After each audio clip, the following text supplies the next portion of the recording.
Um, so, what do you believe are the most important principles of Judaism? Are they the Ten Commandments?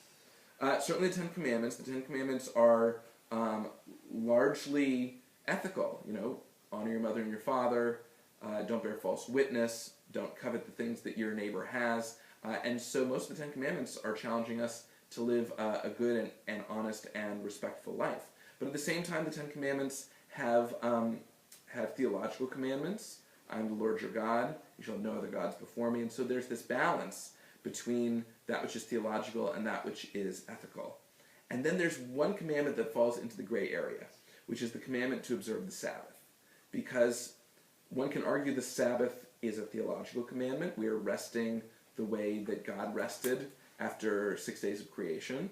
But one can also argue that the Sabbath is an ethical commandment, because not only do we have to rest, we have to let our servants rest and the other members of our household rest. So it's like something that benefits everyone we know, and honoring the Sabbath is part of the Ten Commandments, and I love the way that it sort of falls into both categories. Other important commandments to me include the Shema, as I mentioned, but also Leviticus chapter 19 is a section of laws called the Holiness Code. And it starts out, "You shall be holy, for I, the Lord your God, am holy." And it talks about a number of ethical commandments as well, including one that you might not expect. The Israelites, who were probably primarily farmers at the time that this was written, were commanded to leave the corners of their fields unharvested so that the poor of the area could come and take food for themselves. And if you think about it, to have a way for poor people to still have a way to self-sufficiency. It wasn't given to them. It was left for them to take for themselves. And a way to get something to eat with dignity is a really powerful ethical commandment. And so that's there, along with other things like you shall not curse the deaf or put a stumbling block before the blind. Other things that really, I think today we would call core ethics. So all of these are commandments that I think really represent what is the essence of Judaism. So obviously today, most Jews don't follow every single commandment there is. How do you think that's affected Judaism around the world? The fact that observance isn't as strictly prevalent. In different parts of the world, what it is to be Jewish can vary. And in different generations over the course of history, the understanding of what it is to be Jewish has changed. So for some people, Judaism is at its core a religious understanding. And this is what God has commanded us, and this is how I have to live my life because of my relationship with God and my understanding of Jewish law. But for others, Judaism is much more an ethnic identity. I'm a Jew, and I am an extended family member to every other Jewish person in the world. And we have certain things that unite us. The support of the state of Israel unites us. Holidays like Rosh Hashanah, and especially Passover, that tells the story of the Exodus from Egypt, those things unite us. And our commitment to make the world a better place. More general Jewish ethics unite us. And so you don't have to be observant of every law to have that kind of commitment to Judaism, but you do have to understand that that Judaism calls us to do something we might not ordinarily do, and maybe we wouldn't want to do, but it calls us to be better people and to stick up for others like ourselves around the world. So on a similar note, like you said, the definition of being a Jew has changed over the thousands of years that Judaism's been around. So today we have the Orthodox, Hasidic, Conservative, Reform, Reconstructionist. What do you make of these divisions? Do you think these, and also we have Ashkenazi and Sephardic, which are different cultural differences. So do you think that it's good that we have these separations, or do you think it's bad? The differences that we see in the Jewish people, whether it's differences about religion or differences about ethnic background like Ashkenazic and Sephardic, these represent the fact that we live, by and large, in a free world. Almost all of the world's Jews today live in democracies, and most of these democracies give them full freedom of religion. And once you have freedom of religion, you have freedom to choose how you're going to express that religion. So, we're very grateful for our freedom, especially in this country. It's something that goes back to the Constitution. Even before the First Amendment was written, George Washington wrote a letter to the Jewish community of Newport, Rhode Island, basically saying that the Jews should be free to worship as they want in the United States. And so with this freedom has come the opportunity for us to define for ourselves what it is to be Jewish.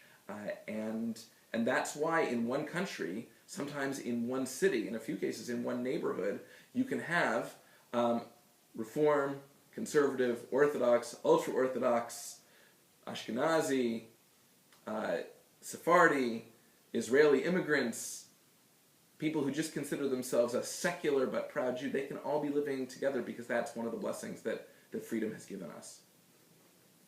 So moving on to a whole different topic, Judaism revolves around the lunar calendar. Yes. And so the holidays are not always on the same date. So what do you think is the most important holiday in the Jewish calendar? I think the most important holiday, based on how the Jewish people observe it, is Passover. And there are a few reasons for that. First of all, Passover tells a theological story. God rescued us from Egypt. And it's not that God rescued our ancestors. It specifically says in the Haggadah, in the book that accompanies Passover, that you should feel as if you yourself were freed from Egypt. So it's that God rescued us from Passover. That's a powerful theological message. But the idea of freedom and working for the freedom of others is one that also permeates Passover. And so whether you're more religious or whether you're more secular, there's a powerful message in the story of Passover. But I would say equally as important is the fact that the main Passover observance, which is called the Passover Seder, happens not in a synagogue, but at home. It happens around the Passover table.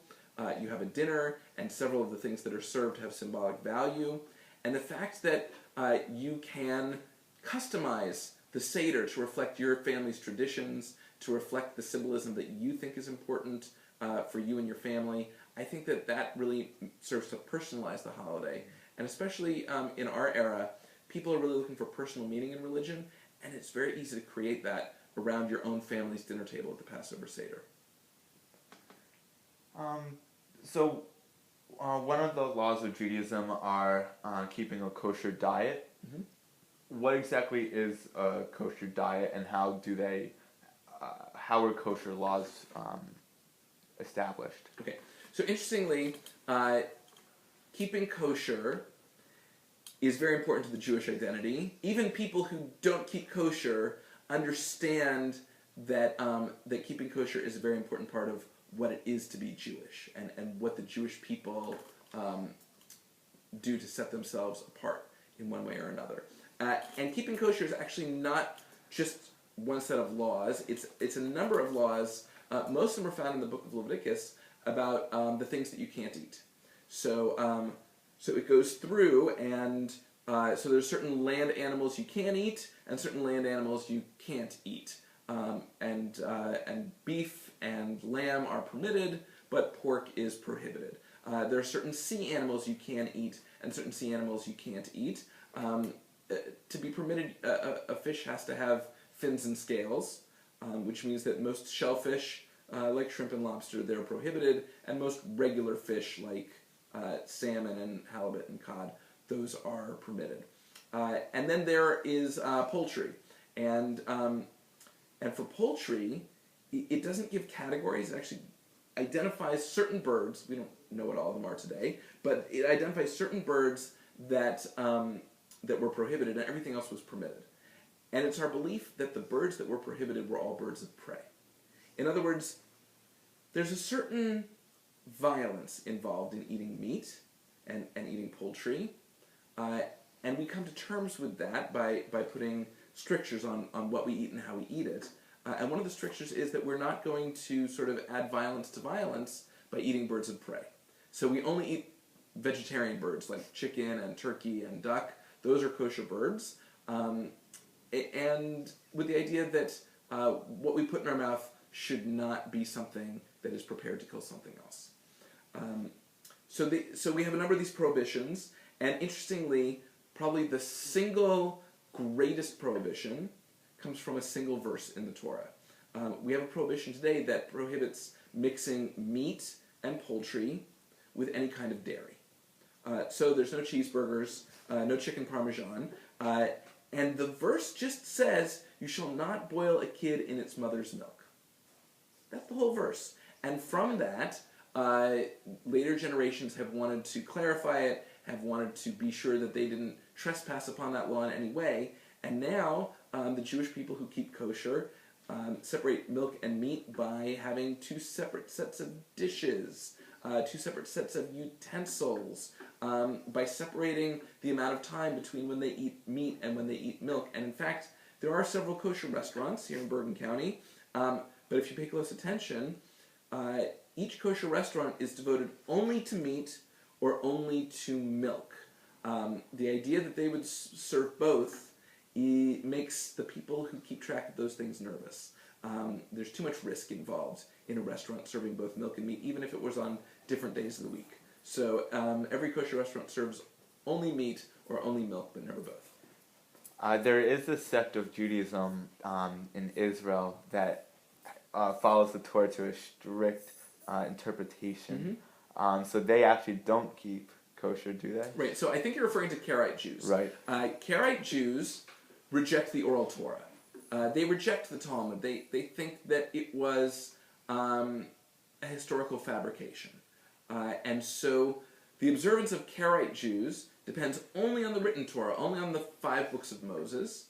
And since most of the laws about how we keep kosher come from the Talmud and the oral Torah rather than the written Torah, there are some Jews who say, I'm just going to follow what's in the written Torah. By the way, a lot of Reform Jews who want to keep kosher, but they also want to enjoy what the world has to offer. They want to have limits, but not the limits on their diet that would be imposed by orthodoxy. Some of them keep what they might call biblically kosher, just following the laws that are in Leviticus and a few other places, without going to the extreme of eating only in a kosher restaurant or eating only food that was supervised as kosher at all times.